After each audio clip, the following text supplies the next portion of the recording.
Hello there, and welcome to Win Stupid Prizes, the show where we ask the questions that nobody thought were worth asking. I'm Eddie, and I'm joined today by three people I've never seen before in my life.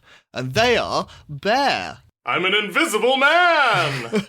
AJ. I'm not remotely offended by this. And Paul. Well, I do keep on changing how I appear, so that does make sense. Guys, I got a question today, because spooky season is upon us, and the day that everybody turns into monsters for a night is approaching, and so I need to know, which monster would you like to be? Oh, thanks. I already know, baby! Oh yeah? It's the best monster. It's the monster, well... Define best. It's the best monster to be. Everyone knows them. Everyone loves them. We all have a monster inside us, waiting to get out. Interesting. You're not wrong. And that's a skeleton, baby! Oh, I see. Sorry. Skeleton, baby, or a skeletal baby? Well, babies have skeletons too, Paul. Oh, no. Oh my god, this is terrifying. I know I'm more terrified of babies than I have at this moment. Any kind of skeleton. I mean, I think everyone can be a skeleton. Everyone knows how to be a skeleton, for one thing, right? So it's accessible. Everyone knows how to be a skeleton. Keep stripping until you run out of anything but bones. We've spent our whole lives, basically, with safety wheels on being a skeleton. Oh, wait, hang on. You think that the meat bag is a safety feature? The flesh are like stabilizers on the bike. They have nerve endings. I want it the other way round. You want all flesh, no skeleton? What? You want more nerve endings? No. I'm saying if the flesh is the safety wheels, then surely you want the safety wheels to be like the tough bony bit protecting your fleshy interior. You want an exoskeleton? If you're asking. Okay, AJ, you've chosen giant insect made of bone. Exoskeleton would be a funny monster. A big exoskeleton bug is basically still a skeleton, right? I guess so. For the purposes of this conversation, we'll go with yes, I guess. Okay, but that's not what I'm trying to be, although it is cool, and I have friends like that. So, first of all, skeletons are timeless classics, right? They are. Everyone knows what a skeleton is. You can't just fake being a skeleton the way you can with a zombie, right? Because all the meat's gone, you have all the stuff. You need to be doing something fancy to have your bones flapping around. So that's already impressive. Your bones are flapping, you got problems. It takes effort. Well, to be fair, there isn't much that's like, to get them to move when you've removed the bit that makes everything move. That's the tricky bit, right? Is, to be fair, the impressive bit. I mean, I've seen enough skeletons to know that they can do somehow. I don't need to know how they work, just that they do. But skeletons have, they have such a wide range, right? Like, zombies are basically always gross or maybe scary or dumb. Okay. Whereas, skeletons, plenty of skeletons are our friends. If you imagine being friends with a skeleton, you know what that's like. They've always been a part of us. I think you need to extrapolate on that point a tiny bit more, Ben. We all know what the goofy skeleton party member is like. They make bone jokes all the time. They make jokes about how they don't have body parts. They play their ribs like a xylophone. Oh, that is a good bit. So let me just understand this. The reason why you want to be a skeleton is because you have permanent access to musical instrument. That's a big feature, yes. You already have that at present. Unfortunately. You are the only man I know that consistently drums their own stomach. Imagine how much better it'll sound when I'm a built-in marimba. It'll be more tuneful. It's not only just skeletons can have access to instruments, they're just innately musical. Every skeleton is a member of a band. Yeah. Okay. I think that is definitely... If you die, or if you enter the realm of the dead, there's always a group of skeletons singing and playing music, and you get mariachi skeletons, you get jazz skeletons. It's an interesting point that although I do not have a musical bone in my body, when I die, somehow I gain the said music bone into my skeleton somewhere. If you're a skeleton, Paul, every bone in your body is a musical bone. Okay, fine. Look, if you're having problems with having the right kind of bone, being a skeleton is all about having problems with the bones. I'm already in my 30s. Problems with bones are just daily life. I got 99 problems and my bones are all of them. Well, here's the other part, right? You're open to so many pranks. First of all, you can do so many pranks. Oh, okay. You can do jokes where hey, keep your eye on this for me, says to your friend. You're like, I don't have any eyes. That's not a prank, that's just a joke. It's a joke. You can prank people by leaving your bones around. Oh, okay. Someone's like, hey, could you pass me the salt? You hand them your finger. And it's like, oops, sorry, I made a boner. And then you're tied dying in the old boner. You can be a boner. There's so many boner jokes available to you. You literally want to be a skeleton just because you want to say the word boner. Not just because, Paul. I'm saying a number of things that make me want to be a skeleton, and boner is one of them. To be fair, focusing on the humour side of it is definitely playing to the judge. For God's sake. There's also, like, we know from video games that you can often just generate an unlimited supply of bones to throw. By killing people? No, you just throw bones and you just don't run out. Okay. Interesting theory. Like, we know quite a few skeletons. The skeletons of Undertale, the skeleton Hammer Bros from Mario. They never run out of bones. That's true. to throw. They never run out of bones. Suspicious. They just do fun things with bones. It just happens. And you can't die. You get jumped on the head, and you just got to wait 5 seconds to reconstruct yourself. Yeah. That's pretty good. You're useful to send in onto all these places where people, like, can't breathe or all that stuff. You can hang around for a long time. Can you regenerate the same just because you have an infinite supply of bones? No, you can't regenerate your own bones, which is the point I want to get to, is you're then open to being pranked in humorous ways, where people, like, take a key bone and suddenly you're shorter. Like, they take a few bits of your spine. I was thinking that. You wake up and you're a tiny little skeleton going, go.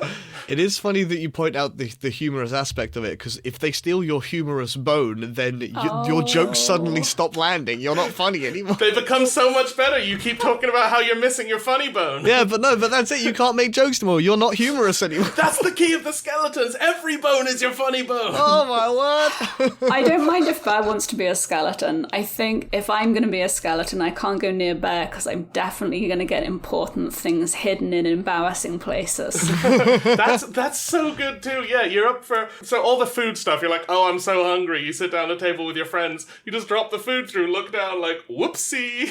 And if other people are skeletons, you can have all these funny, like, physical comedy bits. You go for a hug and then your rib cages get stuck together and you have to sort of untangle. So this is great as a TV show. I think in life this is gonna be real fucking annoying. What's the difference? The other thing is you're always friends with dogs, even when they inconvenience you. Yeah, okay. I was going to bring up dogs. Dogs are always friends with you, but you might not want to be friends with dogs. Yeah, that's a prime way of going, well, I guess I don't have a foot now. There are definitely going to be times when the dog buries one of your body parts or when you have to chase after a dog. Right. I think that's part of the appeal to me. Like, yeah, it's an inconvenience, but it's funny. And it's not like I've got any time limits. I'm a skeleton. It's a conversation starter. I have basically all of time to go run around and make this bit. If you ever, like, break a bone, how devastating is that? I don't think that happens. You don't. Oh, no one's ever broken a bone. That's the biggest get out clause. Just like, I just won't. I think that only happens to, like, enemy skeletons when they are just mooks, right? When they're just, like, fodder and they take blunt damage. But I've broken bones in my padded version. In my training wheels body. Yeah. I've still managed to break bones. That's a skill issue, I'm sorry. Oh, no, you're right. Okay. It is a problem we'll have to address, and I did just hand wave it away. But now that I think about it, you just drink some milk. We've already established you can't consume things. Skeletons love milk. Just simply run a bath of milk, Paul, obviously. Oh, right, just okay. Cleopatra it. Yeah, exactly. Well, you pour it down your mouth and it just trickles down your bones and somehow it heals you. Everyone's like, you can't eat stuff. You just pour liquids down and they just spill on the floor. Don't drink all that milk. You do it, all the milk spills on the floor and then your bone's fixed. And everyone's like, get the hell out of here, bone man. Calcium. By the sounds of it, it's more likely you can spend all of your life doing food-based jokes and then cleaning up the mess. Yeah. Isn't that what Bear does already? Terminally requiring a broom. So what you're saying is, I found a way to make the parts of life I love last forever. I'm really happy for you, honestly. Yeah, I guess I'll be happy for you. I might move out, but nonetheless. I think skeletons occupy a place in our hearts where, like... No, they explicitly don't. They've got a lot, not baggage. What's the good side of baggage? What's the good baggage? Prestige. History. Goodage? It's just, there is a lot that people know about skeletons. Like, it doesn't take much thinking to say, like, imagine a funny skeleton as your friend. Everyone sort of lands on the same kind of thing. Yeah, everyone knows what a funny skeleton is. That's just a thing. And the way it acts, yeah, exactly. So, like, I think you've got a lot going for you. It's not going to be hard to integrate into society, into monster society. It's not going to be hard to continue to exist and have friends and have fun. But you can always have a job in, like, the evil league or whatever. You can always be a henchman. That's true, they do always need goons. Or there are skeletons like Overlord, the anime. There's a skeleton man. He's a lich, but he's a skeleton. He's just the big boss. Skeletons have range. Skeletons do got range. So you want to be a skeleton because boner jokes. Options. And options. Boner jokes, food jokes, pranks, friends with dogs, and options to be a comic villain. Give or take. Yeah, I mean, this is a pretty strong opener. I also, the final thing, I don't know how this works or whether it works, but there's a decent chance that if you're a skeleton, if you just find, like, someone else's arm, you might just be able to put it on you and have, like, a third flappy arm. Oh. Or maybe it doesn't quite work well immediately, and that's also funny. Because you do get these big skeleton monsters that are just a big pile of bones as well, right? Oh, but then you open the world to if there's another skeleton that steals your arms, suddenly you're an arm down and they now have your arm. Can skeletons become a hive mind? Probably. A big bone mass. A couple of options there, right? One is that, yes, they take your arm, but it knows it's your arm and you know it's your arm. So, like, it'll be odd for them and it'll be sort of like the One Ring trying to find its way back to you and maybe messing with them unless they're on, you know, if they're a friend. So you can borrow body parts, but you sort of have to make friends with them. Sure, okay. That is kind of how it feels to have arms. Yeah. The concept that my appendages would have independent thought and mind of their own and feelings is already quite terrifying as it is. Just like a little pet arm bone. But it isn't a pet, it's me. Only when it's off you. Oh, does that mean you can, like, be like, oh, I want some milk from the fridge, just throw your arm towards the kitchen and it'll figure it out from there? Yeah, like the friendly hand from the Addams Family. Like thing, yeah. Probably, maybe, yes. That's a good power to have. The other is you can always bone meringue it, right? You take your arm off, put it at an angle, and fling it so it just grabs the milk mid-flight and whips back How to you. bendy, your bones. You have elbows for You that. have an elbow, Paul! That doesn't lock. Paul, your bones are built in with joints. It's a bendy by default. Your bones are designed to move with each other. Don't know what you're talking about. Must be a young person thing. Paul's life experience, Paul is one big fused bone and just cannot relate to any of this. There was a reason why sports wasn't really my strong point. Because you are a stick. Okay, so let's imagine I take my arm off. My arm's not going to be as smart as the rest of the skeleton when it's separated, right? That makes sense. It can follow simple instructions. If it ends up befriending another skeleton, maybe there's sort of like an emotional sharing element. It becomes what we need in society. The emotions are stored in the bones. Okay, so that's a positive spin. What happens if when you detach your arm and your arm's a dick? This arm doesn't want to do jack shit. It's like, oh, my arm's off. Well, it's fucking off and doing its own thing, punching people in the face. My arm's an arsehole. If that's what my arm's doing, then it's probably what I wanted it to do, unless it's been off for a long time and has been swayed by another skeleton. Emotionally detached arm. Both literally and emotionally detached. I think, like, your bones are all on the same page at first, right? Your bones all pretty much have the same goals and personality, and then they go off as a smaller set of you and experience the world. So maybe you come back together having, like, sought out your arm for many years, and it's had a completely different life experience, and then you end up, like, clashing with your arm. Yeah, it's like, it's individuated psychologically, right? Yeah. Just the idea that I go to bed at night and then I wake up in the morning and I'm just a head and all of my appendages have gone, you know what? We've experienced life throughout the day and we're going to leave you behind. I'm like, oh, okay. We've worked out this shit for ourselves. So I think I'm identifying a slightly different nature from you, where you seem to feel that you're at war with yourself. Yeah, that sounds like Paul's existence. We're all monsters, Bear. And I feel like I'm coming from a position where I'm on my side, whether I'm good or bad. I don't want the intervention live on a podcast. Thank you. Oh, welcome to this episode of Would You Prizes, where how will we fix Paul? Where has his left foot gone? With more bones. We lend Paul our bones, and they help, like, understand each other. And then Paul becomes the amalgamation. Don't worry, Paul. When the episode's over, I'll come give you a bone. Great. Nice. So I think probably continuing with into the idea of like me needing an emotional support box. I think I would like to be a Dalek. That might protect you from Bear. Yeah, exactly. It's great. Aren't they emotionless? Isn't that like part of their shtick? Precisely. No, they're just permanently angry. Okay, the one emotion that you have, anyway. Yeah. So you've gone from, hey, I don't like this sort of self-analysis that's going on, I should live in a bin. Yes. Yeah, no, it's a mood. We're all with you there, Paul. It's a quite technically advanced bin, to be fair. Yeah, it has a toilet plunger as well. It's a dual-purpose bin. It has a toilet plunger which can, do many things, including press key pads, Plunge toilets. suck people's faces off, and plunge toilets. In that order. You've got a whisk as well. Yes, I can get a whisk. I can exterminate things, which is quite useful for cleaning. Yes, cleaning. I don't know much about Doctor Who, but do the Daleks, are they actually good at exterminating things, or do they just talk a big game? No, they are like a genuinely threatening force. They've got a laser cannon that immediately disintegrates things. Okay. They don't look much, but they are genuinely threatening. I know they talk about exterminating a lot, I just don't know how much they succeed in the actual show. Yeah, not that much against like humans, because humans are the good guys, but they do eliminate a lot of other monsters in Doctor Who, weirdly. Okay, yeah. They've got a lot of success in their backstory. Yes. I was about to say they do generally have quite a lot of success. Like, yes, they have a lot of success. When you hear them going around going, exterminate, you have to think about that like the large vehicle reversing noise. It means that they're actively doing it. So not only do they talk a big game, they're actually exterminating. It's also a warning to let you know they're there so you can get out of the way. It's sort of built into the laser cannon. It has to be declared. It's a voice activated. It's a disclaimer. It's like, we are here exterminating. If you choose to be here, that's on you. Yeah. Yeah, so ultimately, I also think probably on the inside it's probably quite comfy.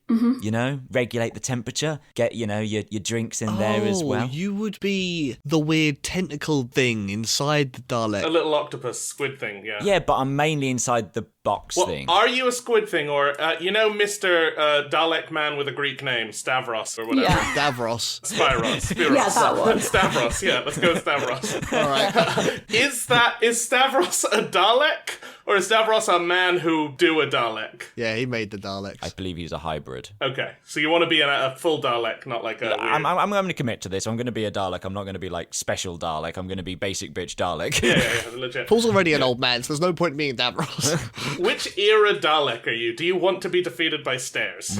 I want to be able to fly. I don't want to be defeated by stairs or lifts or any other large drop. You want to be the reveal era Dalek, right? Where everyone thinks you can be defeated by stairs, and then you very slowly and awkwardly just start levitating, like someone's got you on a string, and you're like, stairs aren't a problem anymore! Like, I guess, like, I'm being imposed to being the theatrical Dalek here. I win the staring contest! got the whole voice modulator in already, just had to change it up a bit. Now, is this going to limit your ability to make weird scream sounds? No, I think if anything, improve it. I was thinking that, yeah. Most of them do have to be exterminate, but that's fine. We'll make it work. I think they definitely have some voices where they're being pushed somewhere. They generally have a noise.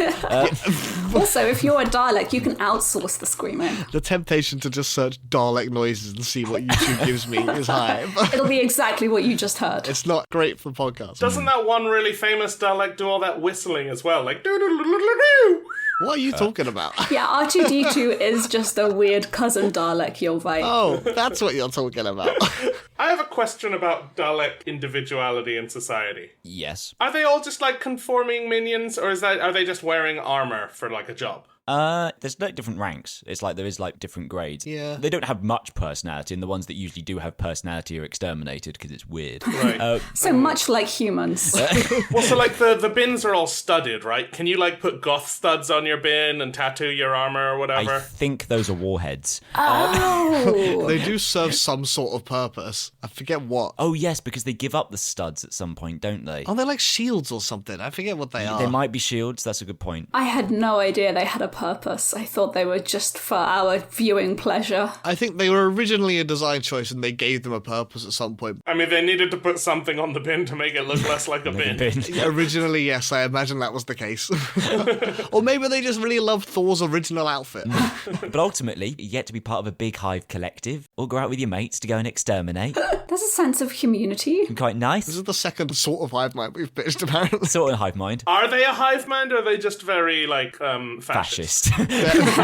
Yeah, they all have the same ideology. They're very agreed in that. So that's nice for them. It's nice for them, terrible for the galaxy. Yeah, terrible for the galaxy. It's a tight-knit community, something we all crave. Yeah, okay. So, just to run over the reasons you want to be a Dalek. The main reason I want to be a Dalek is because I want to be inside a very comfy baked bean tin and have lots of friends that also want to be inside baked bean tins. You are in the right place. And having, I don't know, an exterminating laser is not that bad either, I guess. I like this. I like that you've got the squishy bit on the inside. That's a step upwards. The right way round. Yeah. Hey, bones have a squishy bit on the inside and it's delicious. Oh, it's another bug. Daleks are just bugs. Who would have thought it? Do Daleks have friends? I don't think they know what the meaning of the word friend is. Yeah, they've got enemies. They've definitely got enemies. You just want to be in a club. They just sort of hate is their vibe in general. Yeah, permanent anger and hate. So, Paul, you just want to be in a hate box, is what you're saying. Isn't that what the internet is? A metal box of hate.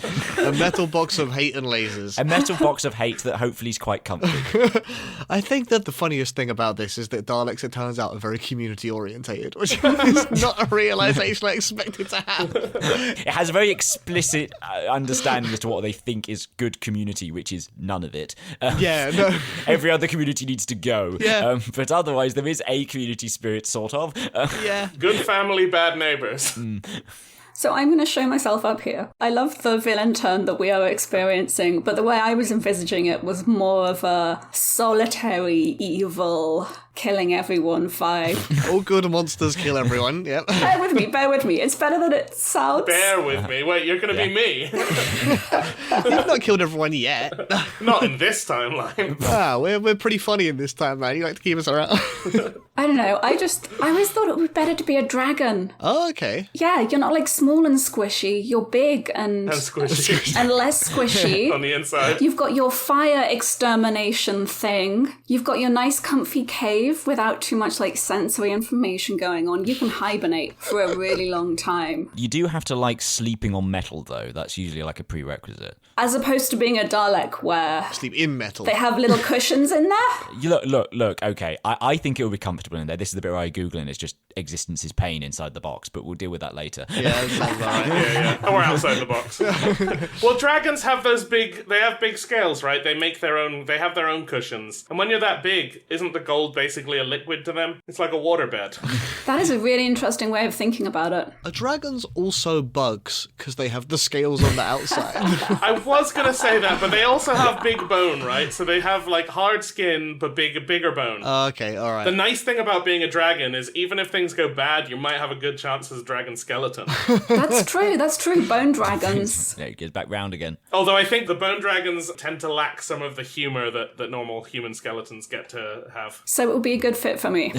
Aren't they also like specifically necromantic resurrections and therefore aren't in control? They can be. Alright, fair enough. You get Draco liches and stuff like that. Sure. That's something that happens on a like occasional basis in real life. Couple times a year. What is your opinion on terrorizing towns? Yes. Hello. Like, I haven't asked this, but has there been a spate of arsons near where you currently live? Now, it is funny you mentioned that. We've had a very hot summer, you know. Pure coincidence. Definitely nothing to do with me. And the hot summer was mainly due to the copious amounts of fire.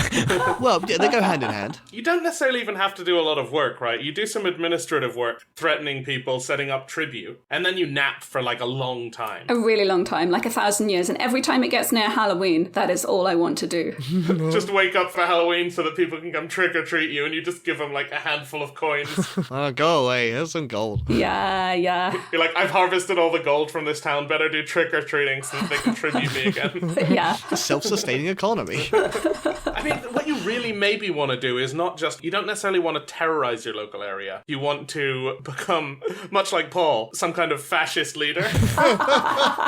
Where you only terrorize them where they're bad, and then you give them the tools and the means to go out on your behalf and do terrorism elsewhere, so that more places have to tribute you. That sounds like a lot of effort. And if you're a dragon, you kind of don't have to, because you can just fly out and do it yourself faster. But that's more effort than like just taking a nap and having your local like subservient village do it while you sleep. I don't know, management can be real annoying. You need to do a bit of work, but then you want to set up the hierarchy so you're just getting passive income, right? The hierarchy is very important, yeah. You've got to make sure you still have value, though, though, because at some point, otherwise, they're going to realize that you don't have value and come and try and get rid of you. I think Jeff Bezos can say with some confidence that you don't need to prove that. And he can't even breathe fire. I'd be so much better. That's a good point. Jeff Bezos might actually be a great answer for this. Oh no. An interesting side tangent there. We are all monsters, but more specifically... Are dragons the original capitalists? We asked about monsters, not just evils. Yeah, okay, fair enough. And I like to have a distinction there. Reasonable. On the other hand, it's going to be easier to dress as Jeff Bezos than a dragon. I don't know. I think I'd rather be the dragon. Good, that's solved. It does generally mean that you probably have, like, periodically people just turning up and trying to kill you. Yeah, I think fewer people want to kill dragons than want to kill Jeff Bezos. Yep. I guess. Skyrim's pretty popular. I think a few more people would want to do it for the meme. Like, it's a done thing. You go and try and kill a dragon. The meme, not the clout, the meme. Same thing. The XP, obviously. XP dump. Those dragon bones, Dem bones. they are pricey.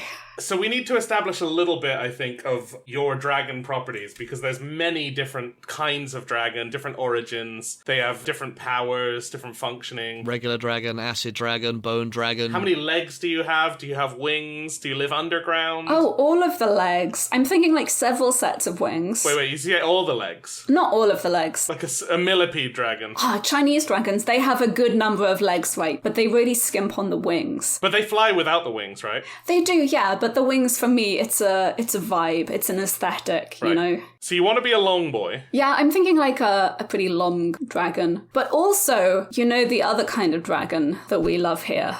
Barney, the dinosaur. I mean, Puff the magic dragon. Dragon from Shrek. Oh, Dragon. I thought you were going for Dragon D's nuts. Oh, later.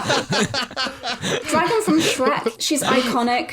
She has lashes that do not look like she's just been asleep for thousands of years. It's very impressive. Did she get them done professionally? The world needs to know. She thick. But yeah, So that's the model of dragon you want. I think that's my favorite. Yeah, that's my comfort dragon. The only thing I'd say about dragon, aren't her wings a little small? Wouldn't you want, like, big, glorious, super large wings? Don't you want to blot out the sky? I do, yeah, but I can do that with my ass. That's unrelated to the recording. And you know you can have babies with probably quite a few things then if you're that dragon. That's a very fertile dragon. Yeah, this is true. But they come out cute is the important thing. Oh, you do yeah. not have to scroll down far and Google images for things to get weird. Because I guess the thing about, like, you said you wanted wings. Do you want just one pair of wings? Or do you want, like, 20 pairs of legs and 20 pairs of wings all the way down? Extra long, just, like, segment by segment, dragon. Okay, look, I think I could maybe manage, like, flapping a couple of pairs, but I'm not actually super coordinated, and the longer the dragon, the more the pairs of wings, the more likely it is I'm gonna get stuck in the fucking castle and not be able to find my way out. You wanted to be a long dragon a minute ago. I know. If you're becoming a dragon rather than, like, growing up as a dragon. Yeah, that's the difficulty, right? It takes, like, 1,000 years for them to really, like, learn to use their stuff properly. So if you're just an adult dragon all of a sudden... Damn. I am also going to make the point here that I know we said what monster we'd like to be, but this really long centipede dragon thing is an absolute abomination. What the fuck, guys?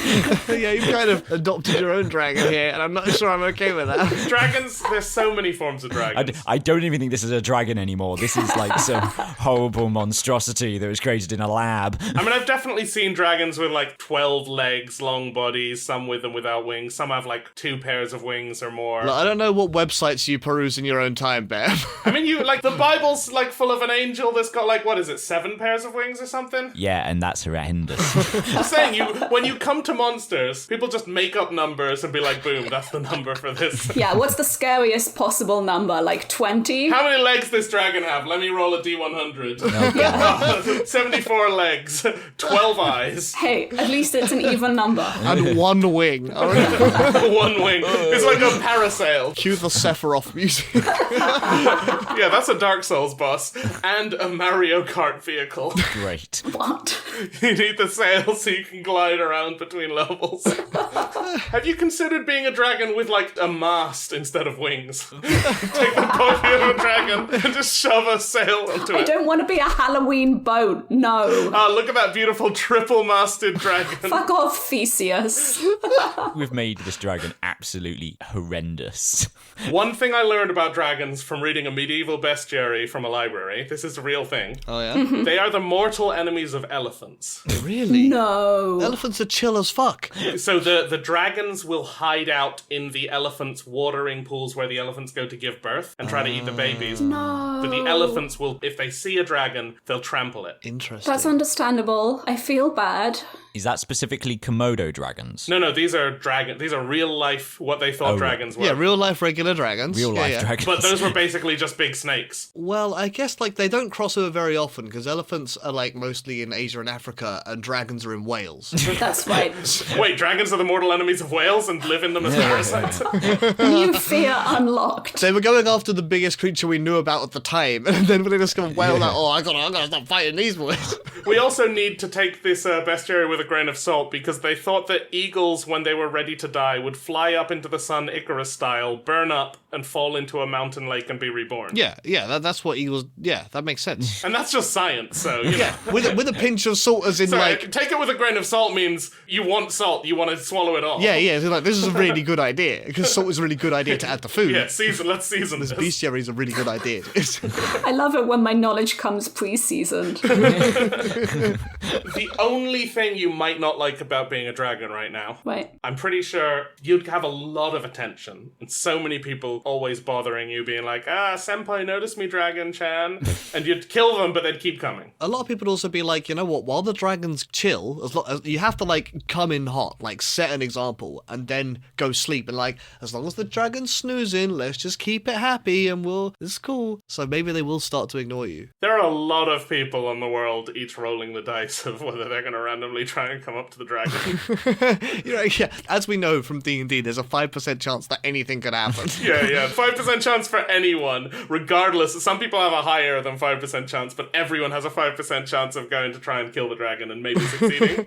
Yeah, and assuming you roll over a few thousand people, that's going to be several hundred people turning up to your door trying to kill you. Well, not even necessarily kill, but just, Kill, seduce, hang out with, kill, seduce, Steal from. make you join their party, try and make you turn into a humanoid and go on their emotional adventure, whatever. Ew. You're really getting into Baldur's Gate, aren't you?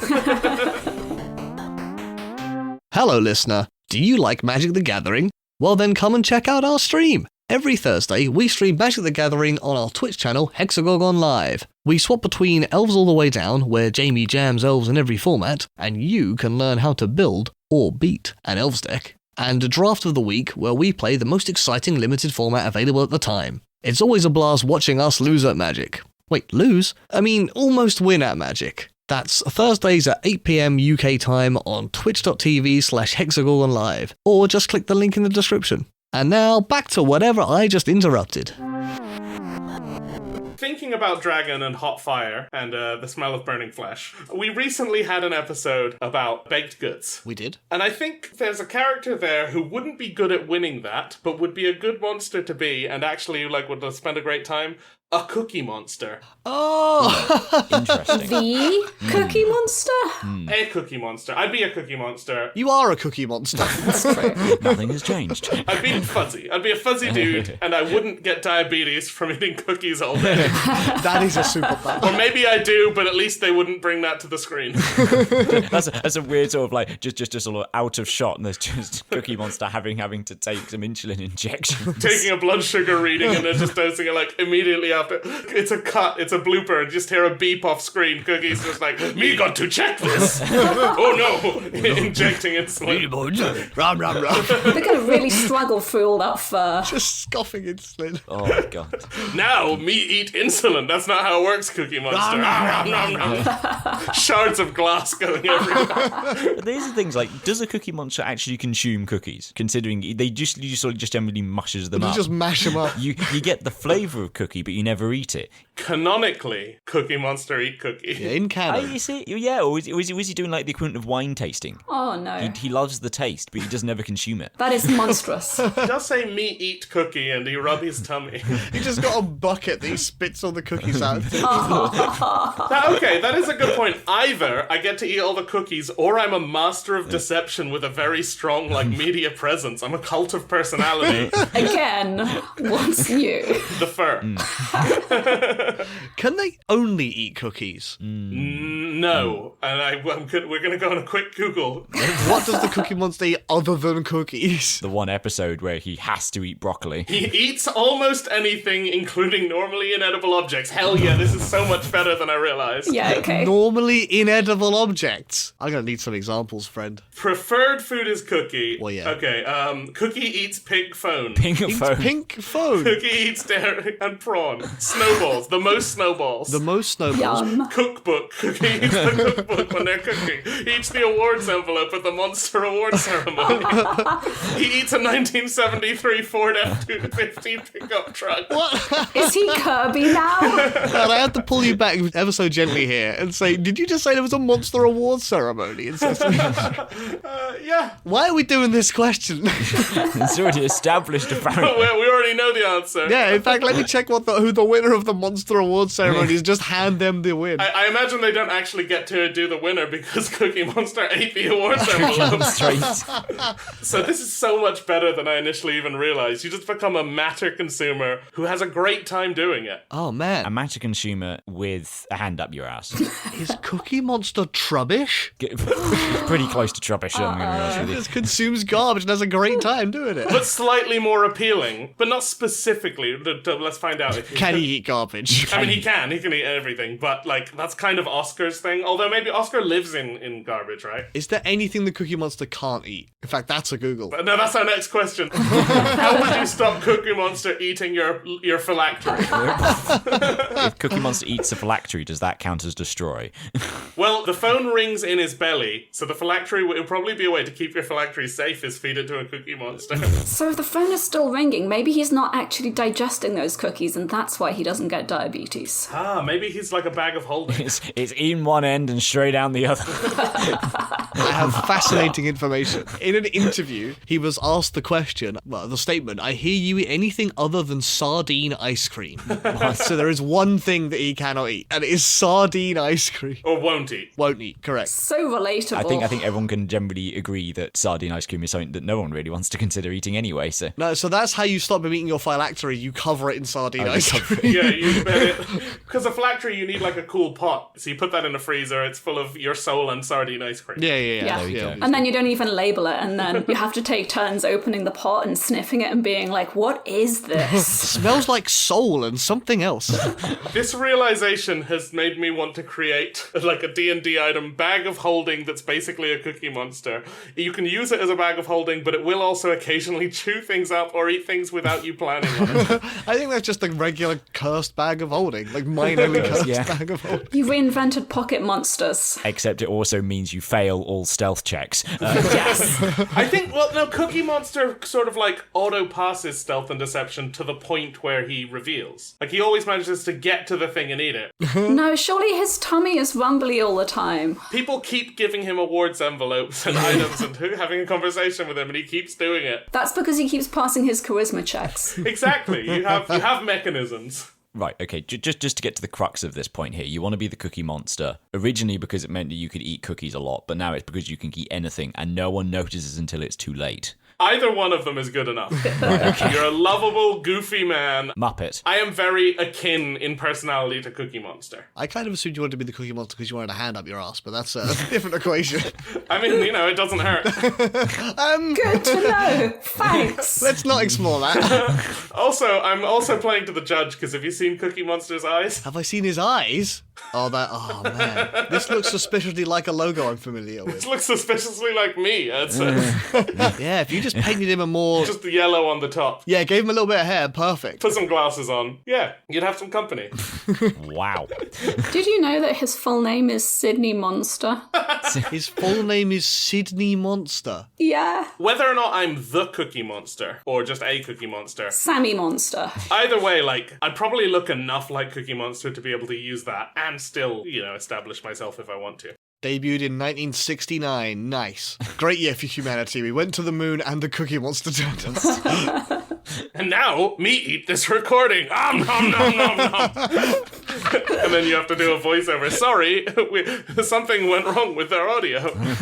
Hey guys, Editing Eddie here. We lost the rest of this recording because it had a bunch of bite marks in it. That's not how digital audio works, but here it is. Yeah, weirdly, you've got the waveform and around the edge you just got like a big apple bite out. Oh, man. You could probably make a waveform that looks like teeth. I don't know what noise that would be, but you could make it work. That would be a stupid question. Be a stupid endeavor, never mind a stupid question. Yeah, okay. Alright, if we're going for cute things, as opposed to horrific, subterranean, actual monsters that will instill fascism in the villagers, I've got a nicer option. Mm-hmm. Cast your minds back, like 15 years. Okay. I'm there. Classic Halloween monster has a rebirth, and it's hideous, and it is Sonic the Hedgehog. sparkly vampires. Oh, right, okay. Huh. Teen book vampires. Like, they're actually quite good at integrating into society. They do have to go to high school some of the time, but then they get to go through college repeatedly. Some of the time, they spend their whole lives constantly in high school. Yeah, but the rest of the time, they get to have, like, days off and just go and kill things in the wilderness when they feel like it, which would really help. Does Edward Cullen just, like, stay in high school forever? Isn't that like the plot of the book where, like, the reason why they're so bored? They don't age, I think. Once they're, like, vampired, they stop aging. Yeah. Yeah, so they do high school a bunch of times, but, like, they also go off and do a bit of college as well. Does he have to move around between high schools, or do they just lie about it, or do people just know about They it? have to keep on moving because Okay. you can't be permanently 11 for 7 years. I mean, Edward Cullen's old enough that people wouldn't be suspicious if he just wasn't in high school, right? I know, right? Look, I don't think the plot of the books was very well thought out, so maybe... No, I think this is a real life thing that happened and we need to figure out why. Okay, right. I mean, to be fair, he's kind of a creep anyway. Yeah, let's talk about nice things. A manipulative predator vampire who hangs around at schools and romances children. Very shiny. And watches them in their sleep. And it's not weird, it's really hot. That's why I didn't say him specifically, just like the general idea. You don't have to be a creep and hang around high schools. You can just sparkle. You can just kill people and things and look good doing it. What do you think the optimal age to be forever is? Oh, that's a good question. Like, personally, And why is it 10 years old so you can catch them all? okay, yes. Backup answer. Training for my old lady body right now. Being super flexible. Being like, hag level, able to get away with stuff. Like, people see you as a kind of non-threatening granny with mysteriously well-preserved sparkly skin. Oh, so you want to be old as hell? Yeah. That's a weird choice. Or old as hell, but can, like, punch their way through a wall. Yes. You have a few tricks going for you. You get magical strength, so like the age of your body isn't a problem really. Yeah, you're not going to get arthritis. You're a vampire. And also you can just like mind control people if they don't like you, right? Wait, what? I don't think sparkly vampires can do that. I mean, they have magical charms, right? That's true. Yeah. Oh, yeah. They all have, like, their special individual vampire power that they only discover when they become vampires. Right. They get individual vampire powers. But they all have like slightly magical charisma, right? Yeah, it's like magical charisma, being able to read people's minds, being able to, like, see the future. Being able to walk in the sun and look like a glitter. Yeah, no, that's all of them. Their powers have expanded out quite a lot. These are sparkle vampires. They're intentionally OP. Yes. Like, I'm going to be honest with you, I really hoped it was like, oh, and by the way, when you get to a certain age, you can turn into a fuckload of bats. I wish! That might be your unique power. That's true. Yeah, okay, I'm taking it. Fuckload of bats. What are their weaknesses? I know that you, Teenage girls. well, their weakness is that they don't get to be friends with dogs. Right. Yeah. Mortal enemy. Can they still eat garlic? No, they can't eat anything. They can't eat anything. This is a skeleton all over again. again. Do they need blood? Is it like it's constant temptation they have to battle and find a way to sate? Yeah, I believe so. Yeah. So like you either have to hunt and kill animals or like steal from blood banks or Get addicted to coffee. I think they just throw up if they try and have normal foods, which does sound bad now that I think about it. Does human blood just taste better than animal blood? Is that like part of the... Yeah, that's literally all there is to it. Right. It's also meant to like make you stronger, but so are vegetables, and you don't see me eating those. It drives you crazy, right? There's an innate desire for... Yeah, you have like intense lust for human blood. Sure. But as a vampire, you can actually get it. Is a fair point. The Cullens put off their need for human blood so that they don't have to feel like monsters. Their abstinence from human blood makes them thirst more than the average vampire in terms of how often. So they intentionally don't drink humans, and that makes them more wary of being around humans, I guess, because they're that much thirstier. It makes them morally superior, is the key point there. Yeah. Or you could just drink human blood and not give a shit. Yeah, I bet that's good for your skin. It's what L'Oreal doesn't want. No, their hair. Well, Olay? I realised I have no concept of skin. I was beginning to say that line and suddenly realised, like, oh, panic, what am I doing? I'm sure there's vampire stories where, like, is it Skyrim mechanic where, like, if you become a vampire, you can hold off from blood, which gradually makes you more sensitive to sunlight and all that stuff. I don't know, because I'm a good person. And also a sparkly vampire. Yeah. Well, I didn't become a vampire in Skyrim because I became a werewolf, obviously. Well, my Skyrim mod made my vampires sparkly, so... A Skyrim mod where vampires can still eat garlic bread. So, what do you want to achieve with your vampire powers? That's a really good question, and the honest answer is turning into a cloud of bats. A power that you can't even guarantee. So you chose sparkly vampire and then just went with Dracula's powers. You're right. The original, the best, the battiest. Never mind living forever. Never mind all of that stuff. Hanging out in high school the whole time. Bats. So your whole thing is just you want to be a shapeshifter, so you chose vampire. You chose vampire because you have a chance of rolling into a shapeshifter. To be fair, you also got super strength and all the other bits as well. That's pretty good. And good skin. And good skin. But how can you see the good skin behind all the sparkles? That's true. I guess you can't look in mirrors either, can you? Yeah, you go out in daylight, it's just blinding. Oh, it'll be so good in photos, though. No, it wouldn't. It would be good if you were a celebrity and trying to not be photoed by paparazzi. You ruin every one of their photos. Ah, that would be good. That's true. So maybe I need to be a sparkly dragon so that when everyone traipses into my cave, they won't be able to get good photos. Oh, and then you could transform into a swarm of... Gnats. The swarm of little donkey dragon babies. Oh my word. Vampires are mammals, right? You need flying reptiles. No, you'd be flying snakes. You'd be gliding snakes. Yeah, that's disappointing. Want to wiggle through the air. Yeah. That is cool. Especially because you can already fly, so they need to jump down from heights, right? So you go up as a dragon, turn into just like a rain cloud of gliding snakes and just glide all over the place. That's how the snakes got on the plane. Hang on. How did we get from vampire to a shape-shifting dragon snake vampire? Vampire dragon. I'm very spooked right now. I don't like it. This is too spooky for me. So, one more question. Who are you going to creep stalk when you're a sparkly vampire? Are you going to pick as your one true love and it's all going to work out and not be creepy because yes? Oh yeah, that is actually compulsory, isn't it? I forgot It's that. Jeff Goldblum, isn't it?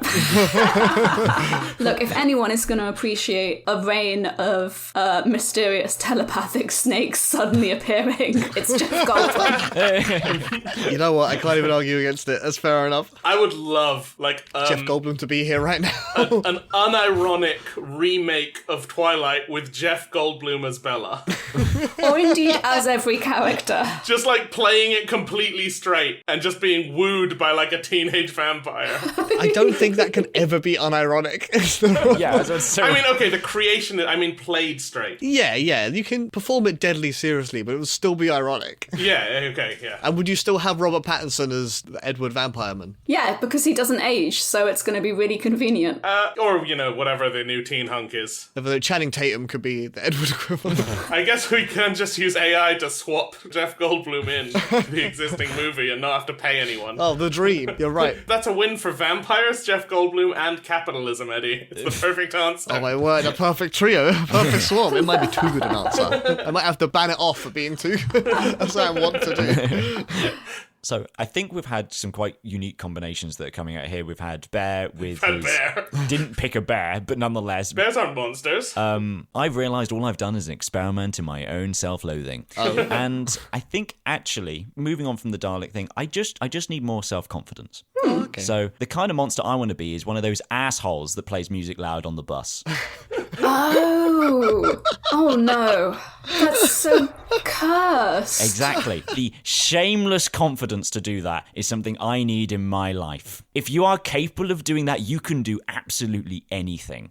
You know what? I wasn't sure if that was going to qualify as a monster, but I will allow it. They are monsters. You're the kind of person who goes to Aldi and the lines are cutting across the pathway through, so you say, excuse me, can I get through? They step back and you just step into the line. Why would you even step into the line when you could just walk to the front and just assume that you were next? That's what you're doing. You're just asking people to make space. Wait, for you guys are paying for things at Aldi? Good point. Why would you pay for things out? It's just the raw confidence of it. Yeah. The confidence that everyone's going to like your music. I don't think that's the point, is it? They're just like, nah, I don't want to put headphones in. I'm just going to blast it out loud, I don't care if they like it. There's two elements at play here, right? There's confidence and there's lack of awareness. I don't believe you could be that lack of self-awareness, surely. No, it's got to be both. Especially since I'm not going to be playing, like, ultimately, realistically, what's going to happen, if it's me playing music on the bus, what it's actually going to be is, like, maximum volume Agatha Christie audiobooks. Yeah, baby. The whole bus is going to have a great time. I was thinking you were going, like, glam rock or something. No. Full audiobook. Just It's this podcast. You're just playing this exact message out loud as we're talking about it. I want to be one of those assholes on the bus that plays music out loud. Everyone's like, what the fuck is going on? oh my god. Get creative with it. You just start listening to a podcast of numbers read in order. What? Why? How is that creative? Just to mess with people. The point is to be a monster. What else would you do other than playing music on a bus? Carolina Audi. Never use your indicators while you're driving? Yeah. Is it a BMW that you drive now? Own a BMW. You'd never put a trolley. You'd leave a trolley in a car space. Yeah, just leave it anywhere. Oh no. Don't take trolley back. Just drop your wrappers wherever you finish them? Leave your rubbish. Yeah, just leave the rubbish anywhere because I'm not going to keep it and put it in a bin. Insist on holidaying abroad and then speak loudly and slowly in English to everybody. Yep. Hey, that's reasonable. That's the American. You just smoke everywhere and then just like put out your cigarettes on anything. Oh yeah. Guys, are we stereotyping? Are we just like, is this just become a stereotyping segment? Yes, I guess. Who are we stereotyping? We're stereotyping an asshole with no consideration for others. Yeah, all right, fair enough. I'll allow it. Well, I was focusing a bit on the shameless bit, but I guess they end up to the same thing. We just said the same thing. Things I'm actually scared of encountering on October 31st. This is pretty high up there. A bus.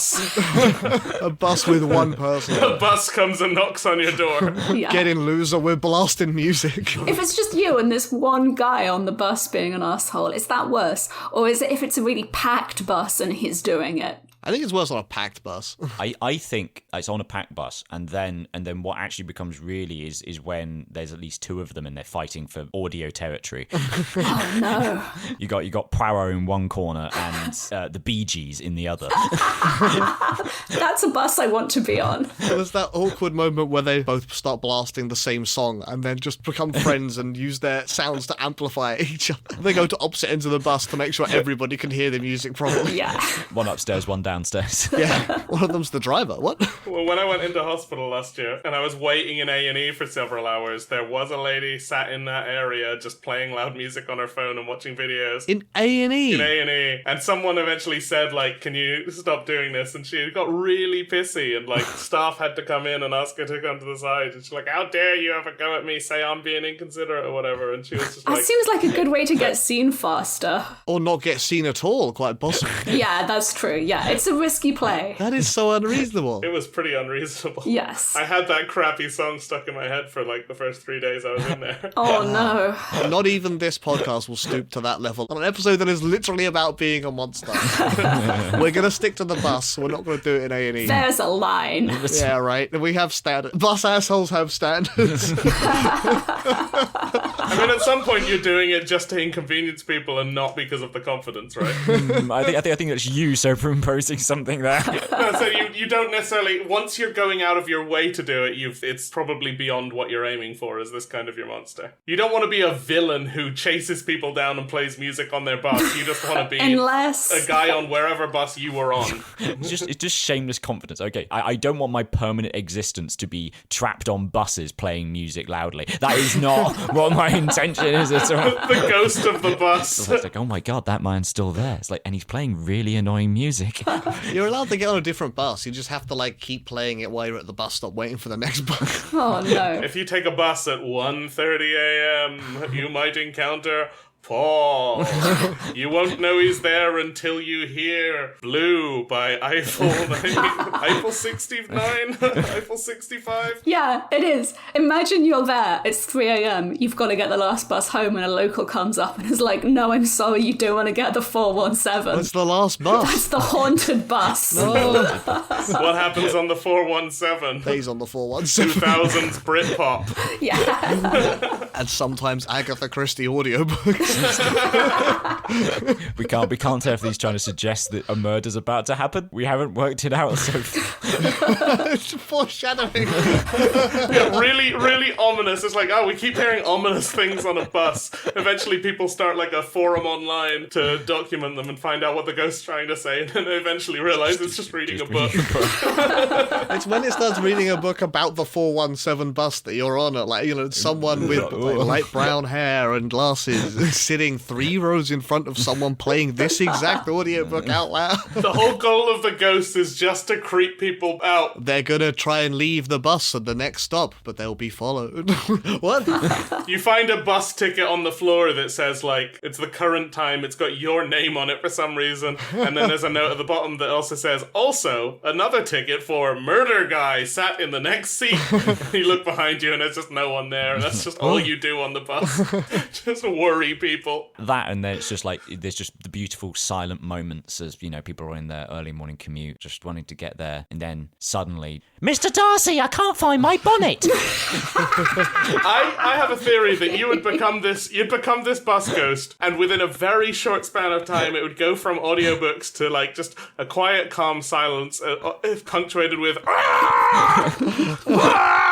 Oh dear. Normal bus noises, to be honest.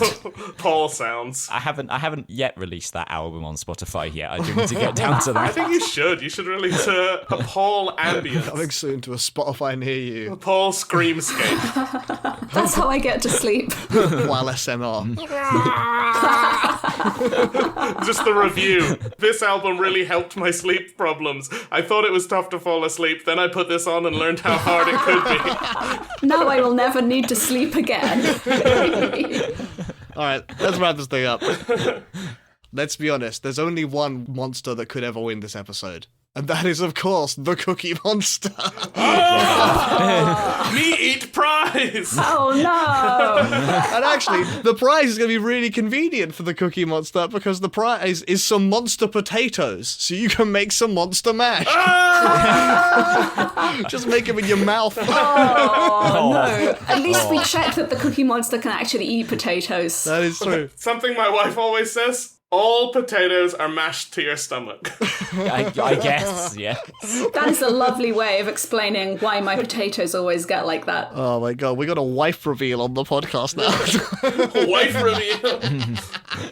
I had a secret strat is the Cookie Monster was the only entry that didn't have a skeleton in it, so I had to win one way or the other. Either a skeleton's gonna win or it isn't. Wait, the Cookie Monster is an invertebrate? What? Okay, a Cookie Monster often has a part of a skeleton in him, but not in himself. It's a Muppet. In law, does he have a hand up his Important question. I'm gonna be honest, when I saw the words bus and arsehole next to each other, I was pretty scared about what was gonna come out. Oh, the arsehole of a bus. Yeah, it's like the combination of centipede cat bus. Does Cat Bus have an asshole? Cat bus does have an arsehole. It's an animal in Japanese animation. Every animal in Japanese animation has an arsehole. Well, we gotta cut this conversation so short. Thanks for listening. If you want to keep up to date with everything we do, you can follow us on Twitter or on Facebook. And if you'd like to support us financially, you could send us a one-time donation on Ko-Fi, sign up for monthly donations on Patreon, or subscribe to us on Twitch if that's more your speed. Links to all of that will be in the show notes. Thanks again for listening, and we'll see you next time. Well, you'll see us. Well, not see, exactly. You get the idea. Can everybody get time is up, please? Time is up. The bus is here for you. Ask not for whom the bus. Ask not for whom the wheels on the bus go round and round. They go round and round for thee.